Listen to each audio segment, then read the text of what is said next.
معزز سامعین، جناب محمد ادیب صاحب ممبر پارلیمنٹ دہلی کی تشریف آوری پر ہم تہ دل سے جذبات شکر امتنان پیش کرتے ہیں۔ مسلمانوں کی فلاح و بہبود، تعلیمی معاشی ترقی کے لیے ان کی جد و جہد اور اس مقصد کے حصول کے لیے ان کے طویل سیاسی سفر ہی ان کا تعارف ہے۔ حضرت والا سے درخواست کرتے ہیں کہ اپنے خیالات کا اظہار فرمائیں۔ سالم صاحب، اسٹیج پہ بیٹھے علماء کرام، سامنے بیٹھے ہوئے علماء کرام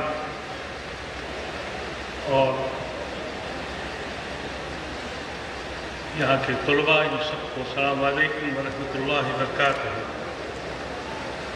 ایک دنیاوی آدمی کو ایسے جلسے میں جہاں علماء کرام کا اتنا بڑا اجتماع ہو، جہاں اللہ اور اللہ کے رسول کا ذکر ہوتا ہو، جہاں اللہ کی نعمتیں نزول ہوتی ہوں، وہاں ایک دنیا دار آدمی کو بلا کر بڑا سخت امتحان ہوتا ہے۔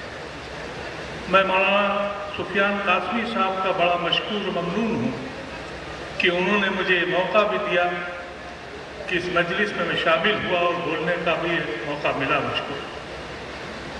حضرات، میں سیاسی دنیا میں رہ کر کبھی مایوسی کی طرف چلا جاتا ہوں۔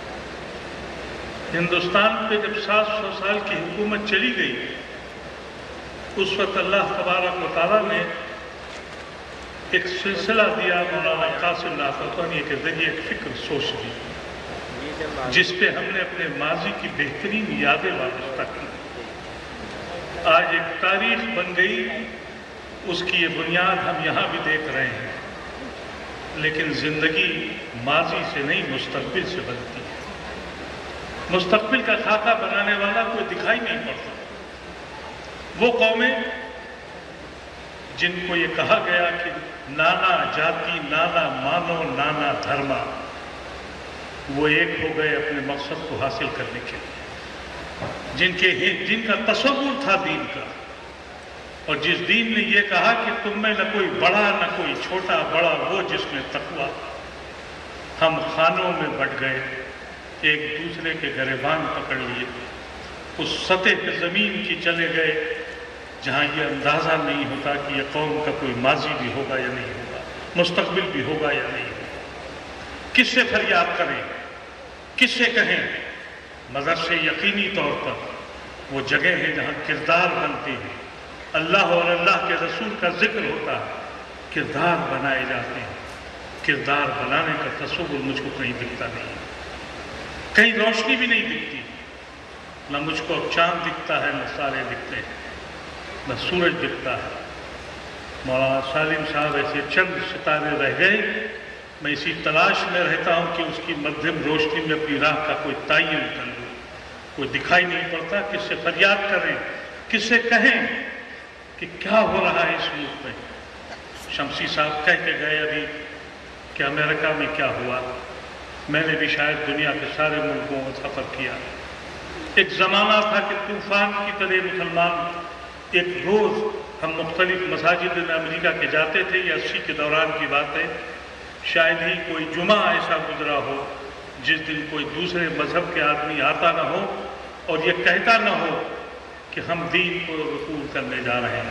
مجھے یاد ہے کینیڈا میں سن 80 میں جمعے کی نماز کے بعد اس کے امام تھے مولانا عبداللہ حاکم صاحب، انگریز تھے، اللہ نے ان کو دین کی طرف راغب کیا، کوئی بندہ ان کو مدینے لے گیا، وہاں سے انہوں نے فضیلت کی، اور وہ امام تھے ٹورانٹو کی اس مسجد کے جو ایک چرچ تھا جو خریدا گیا۔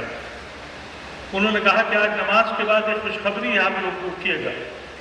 میرا پہلا اتفاق تھا کہ میں نے کچھ ایسا منظر دیکھا، ایک محترمہ تشریف لائی، حجاب میں تھی، انہوں نے کہا کہ میں یہاں پی ایچ ڈی کرنے آئی تھی مختلف زبانوں پر اور مختلف مذاہب پہ کام کرنے کے لیے، اور میرا یقین ہو گیا کہ دنیا کے جو بہترین مذہب ہے وہ اسلام ہے، اور آپ سے میں یہ کہنے آئی ہوں کہ حشر کے دن آپ گواہ رہیے گا کہ میں اللہ کو کہہ رہی ہوں کہ اللہ کا سب سے صحیح دین اسلام ہے۔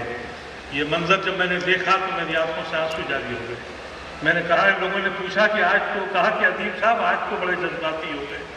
میں نے کہا ایک یقین تو ہو گیا کہ حشر کے دن ایک گواہ کی حیثیت سے اللہ کے سامنے پیش ہو۔ یہ وہ منظر تھا جو یورپ میں ہوتا تھا اور امریکہ میں ہوتا تھا. پھر ہمارے ساتھ جو کچھ ہوا آپ نے دیکھا. ہم کہاں کھڑے ہیں, ہماری شکل کہاں پہچانی جاتی. ہم نے جو لوگوں نے انگریزی پڑھنا شروع کی وہ دنیا کے رہ گئے, دین چھوڑ گئے. زیادہ طور تو ایسے ہوئے جو ہماری قیادت تھی وہ بھی یہاں پہنچ گئی کہ دنیا تو ہم سے چلی دور, دین تو چلا گیا تھا, دنیا بھی ہاتھ سے نکل گئی. ایک منصوبہ بننا چاہیے انہی اداروں سے, اسی فکر سے جس وقت پہ اتنی بڑی عمارتیں اور اتنی بڑی تحریک چلی ہے. میں اس تحریک سے کہتا ہوں کہ اسی تحریک میں ابھی مولانا سالم صاحب موجود ہیں. اللہ سے دعا ہے کہ ان کی صحت اس قابل رہے کہ ہماری سرپرستی کرتے رہیں. ایسی شکل پیدا ہو کہ ایک مستقبل کا خاکہ بنایا جائے. نہیں کہاں کھڑے ہیں ہمیں یقین ہے اللہ ہماری حفاظت کرے گا. ایک واقعہ آپ کو بتا دیتا ہوں. جب رشا بریک ہوا اور وہ مختلف ممالک بنے, میں 2 مہینے کے اندر رشا کے ان ممالک میں چلا گیا جو مسلم ممالک تھے. وہاں ازبیکستان کی ان مساجد, بخارا اور سمرقند کی مساجدوں میں جاتا تھا جس پہ لکھا ہوتا تھا کہ یہ میوزیم ہے, یہاں مسلمان نہیں آ سکتے. ان مسجدوں میں اس وقت تختی لگی ہوئی تھی. میں نے 1 سال ان مسجدوں میں سفر کیا. وہاں نماز پڑھنے والے لوگ نہیں تھے. وہاں لوگ ہیڈ لگا کر کرسی پہ بیٹھ کے اللہ اللہ کرتے تھے. 2 مہینے کے بعد BBC کی ایک ٹیم بھی آئی. ایک نوجوان بچہ کوئی 12 یا 13 سال کا تلاوت قرآن کر رہا تھا. کچھ لوگ ہیڈ لگا کر سوٹ پہنے ہوئے اس تلاوت کو سن رہے تھے اور رو رہے تھے. ان کی کچھ سمجھ میں نہیں آ رہا تھا کہ یہ کیا ہو رہا ہے. میرا دماغ بھی کام نہیں کر رہا تھا, اس لیے کہ میں نے پڑھا تھا کہ 75 سال تک عربی زبان کا لفظ نکالنے کا مطلب موت تھی یا سائبیریا کے جنگلوں میں بھیج دینا تھا. وہاں کلمہ نہیں پڑھا جا سکتا تھا. وہاں ایک نوجوان بچہ جو 10-12 سال کا تھا وہ قرأت کر رہا تھا. BBC کے کیمرے والے بھی گئے اور پوچھا گیا کہ یہ کون ہے جو اس وقت قرأت کر رہا ہے قرآن کی اور قرآن شریف سنا رہا ہے. تو ترجمہ کر کے بتایا کہ ایک صاحب بزرگ لیٹے ہوئے, ان سے جا کے پوچھو. ہم لوگ ان کے پاس گئے. ایک نہایت ضعیف آدمی, تقریباً 90 یا 100 سال کے رہے ہوں گے. انہوں نے کہا کہ میں حافظ قرآن ہوں. میں نے اپنے دین قرآن کو اپنے بیٹے کے قلب میں اتارنے کی کوشش کری, نہیں کامیاب ہوا.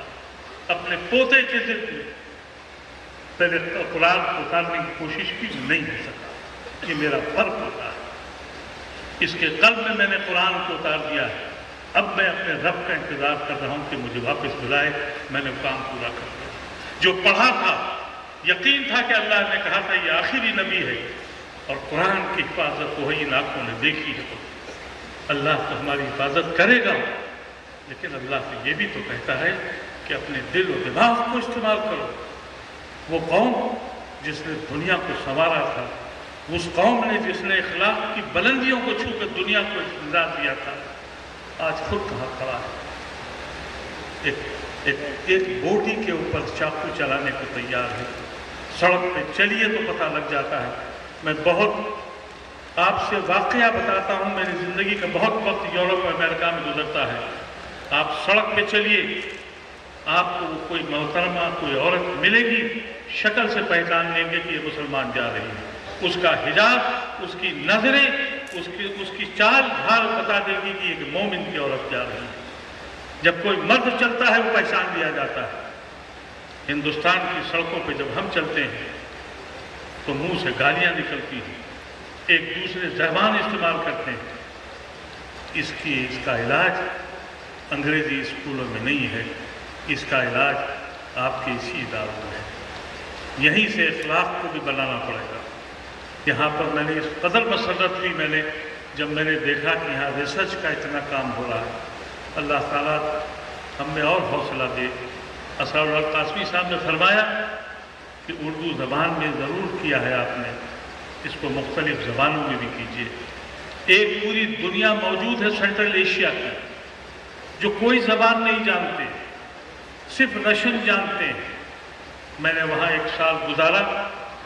مختلف قرآن لے گیا, انگریزی کے لے گیا, اردو کے لے گیا, ہندی کے لے گیا, مختلف زبانوں کی قرآن لے جانے کی کوشش کی. ان کو کوئی بھی زبان نہیں آتی تھی. اس وقت میں مولانا